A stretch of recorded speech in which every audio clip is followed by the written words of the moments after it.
దానం ఆగవే, దానం కూర్చోండి కూర్చోండి. అధ్యక్ష, గౌరవ ముఖ్యమంత్రి గారు శాసనసభలో దొంగతనం చేసిన వాళ్ళు ఏ రకంగా భయపడుతున్నారో చూడండి అధ్యక్ష.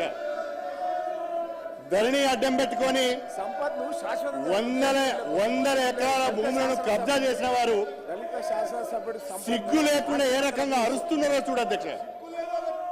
సిగ్గు లేకుండా అరుస్తున్నారు.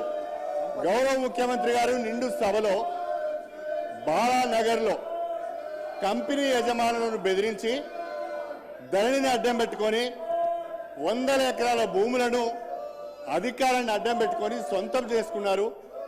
స్వయంగా ఒక మాజీ మంత్రి ప్రస్తుత ఎమ్మెల్యే పేరు తీసుకొని వారి బంధువులు ఈ రకంగా చేశారని చెప్పి ముఖ్యమంత్రి గారు సభ దృష్టికి తీసుకువచ్చి మీ ద్వారా హౌజ్ కమిటీ వేయాలని వారు ప్రతిపాదిస్తే సిగ్గు లేకుండా అరుస్తున్నారు అధ్యక్ష. నిజంగా నీకు నిజాయితీ ఉంటే, నిజంగా మీరు తప్పు చేయకపోతే హౌజ్ కమిటీకి ఒప్పుకోవాలని చెప్పి కోరుతున్నా. దయచేసి మీరు తక్షణమే హౌజ్ కమిటీ వేయాలి అధ్యక్ష. ఇంకొక విషయం, సభ్యులు ప్రవర్తిస్తున్న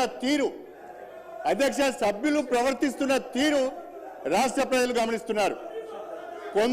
కొంతమంది సభ్యులు సిగ్గు లేకుండా శాసన సభ్యులమనే విషయాన్ని కూడా మర్చిపోయి అరుస్తున్నారు అధ్యక్ష. ఇది సభ సాంప్రదాయాలకు మంచిది కాదు. దయచేసి వాళ్ళను మీరు నియంత్రించండి. అదేవిధంగా ముఖ్యమంత్రి గారు కోరిన విధంగా హౌజ్ కమిటీకి మీరు అనుమతి ఇవ్వాలని చెప్పి మిమ్మల్ని అభ్యర్థిస్తున్నారు అధ్యక్ష.